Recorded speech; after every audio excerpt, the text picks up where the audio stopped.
Chapter 14. And the Lord spake unto Moses, saying, This shall be the law of the leper in the day of his cleansing.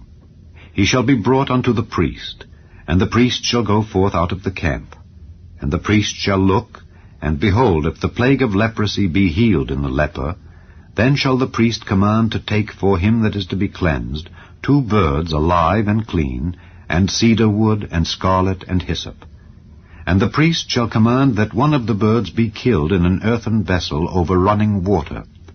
As for the living bird, he shall take it, and the cedar wood, and the scarlet, and the hyssop, and shall dip them and the living bird in the blood of the bird that was killed over the running water. And he shall sprinkle upon him that is to be cleansed from the leprosy 7 times, and shall pronounce him clean, and shall let the living bird loose into the open field. And he that is to be cleansed shall wash his clothes, and shave off all his hair, and wash himself in water, that he may be clean. And after that he shall come into the camp, and shall tarry abroad out of his tent 7 days. But it shall be on the 7th day, that he shall shave all his hair off his head, and his beard, and his eyebrows, even all his hair he shall shave off.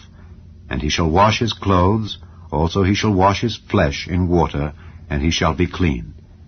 And on the 8th day he shall take 2 he-lambs without blemish, and 1 ewe lamb of the first year without blemish, and 3/10 deals of fine flour for a meat offering mingled with oil, and 1 log of oil. And the priest that maketh him clean shall present the man that is to be made clean, and those things, before the Lord, at the door of the tabernacle of the congregation. And the priest shall take 1 he-lamb, and offer him for a trespass offering, and the log of oil, and wave them for a wave offering before the Lord. And he shall slay the lamb in the place where he shall kill the sin offering and the burnt offering in the holy place. For as the sin offering is the priest's, so is the trespass offering. It is most holy. And the priest shall take some of the blood of the trespass offering, and the priest shall put it upon the tip of the right ear of him that is to be cleansed, and upon the thumb of his right hand, and upon the great toe of his right foot. And the priest shall take some of the log of oil, and pour it into the palm of his own left hand.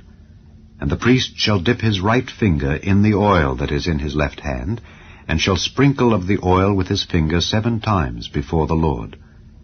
And of the rest of the oil that is in his hand shall the priest put upon the tip of the right ear of him that is to be cleansed, and upon the thumb of his right hand, and upon the great toe of his right foot, upon the blood of the trespass offering. And the remnant of the oil that is in the priest's hand he shall pour upon the head of him that is to be cleansed. And the priest shall make an atonement for him before the Lord. And the priest shall offer the sin offering, and make an atonement for him that is to be cleansed from his uncleanness. And afterward he shall kill the burnt offering. And the priest shall offer the burnt offering and the meat offering upon the altar, and the priest shall make an atonement for him, and he shall be clean. And if he be poor, and cannot get so much, then he shall take 1 lamb for a trespass offering to be waved to make an atonement for him, and 1/10 deal of fine flour mingled with oil for a meat offering, and a log of oil, and 2 turtle doves or 2 young pigeons, such as he is able to get. And the one shall be a sin offering, and the other a burnt offering. And he shall bring them on the 8th day for his cleansing unto the priest, unto the door of the tabernacle of the congregation before the Lord. And the priest shall take the lamb of the trespass offering and the log of oil, and the priest shall wave them for a wave offering before the Lord. And he shall kill the lamb of the trespass offering, and the priest shall take some of the blood of the trespass offering, and put it upon the tip of the right ear of him that is to be cleansed, and upon the thumb of his right hand, and upon the great toe of his right foot. And the priest shall pour of the oil into the palm of his own left hand. And the priest shall sprinkle with his right finger some of the oil that is in his left hand 7 times before the Lord.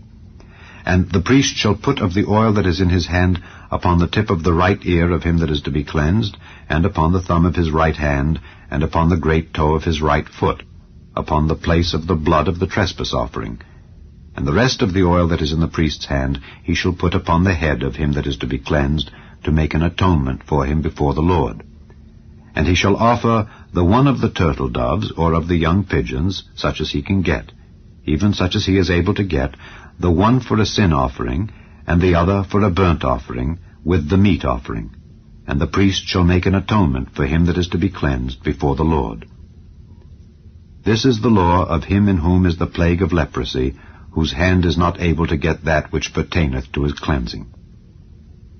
And the Lord spake unto Moses and unto Aaron, saying, When ye be come into the land of Canaan, which I give to you for a possession, and I put the plague of leprosy in a house of the land of your possession, and he that owneth the house shall come and tell the priest, saying, It seemeth to me there is as it were a plague in the house. Then the priest shall command that they empty the house before the priest go into it to see the plague, that all that is in the house be not made unclean. And afterward the priest shall go in to see the house. And he shall look on the plague, and behold, if the plague be in the walls of the house with hollow strakes, greenish or reddish, which in sight are lower than the wall, then the priest shall go out of the house to the door of the house, and shut up the house 7 days. And the priest shall come again the 7th day, and shall look. And behold, if the plague be spread in the walls of the house, then the priest shall command that they take away the stones in which the plague is, and they shall cast them into an unclean place without the city. And he shall cause the house to be scraped within round about, and they shall pour out the dust that they scrape off without the city into an unclean place. And they shall take other stones, and put them in the place of those stones. And he shall take other mortar, and shall plaster the house. And if the plague come again, and break out in the house, after that he hath taken away the stones, and after he hath scraped the house, and after it is plastered, then the priest shall come and look, and behold, if the plague be spread in the house, it is a fretting leprosy in the house. It is unclean. And he shall break down the house, the stones of it, and the timber thereof, and all the mortar of the house. And he shall carry them forth out of the city into an unclean place. Moreover, he that goeth into the house all the while that it is shut up shall be unclean until the even. And he that lieth in the house shall wash his clothes, and he that eateth in the house shall wash his clothes. And if the priest shall come in and look upon it, and behold, the plague hath not spread in the house after the house was plastered, then the priest shall pronounce the house clean, because the plague is healed. And he shall take to cleanse the house 2 birds, and cedar wood, and scarlet, and hyssop. And he shall kill the one of the birds in an earthen vessel over running water. And he shall take the cedar wood, and the hyssop, and the scarlet, and the living bird, and dip them in the blood of the slain bird, and in the running water, and sprinkle the house 7 times. And he shall cleanse the house with the blood of the bird, and with the running water, and with the living bird, and with the cedar wood, and with the hyssop, and with the scarlet. But he shall let go the living bird out of the city into the open fields, and make an atonement for the house, and it shall be clean. This is the law for all manner of plague of leprosy and scall, and for the leprosy of a garment, and of a house, and for a rising, and for a scab, and for a bright spot, to teach when it is unclean, and when it is clean. This is the law of leprosy.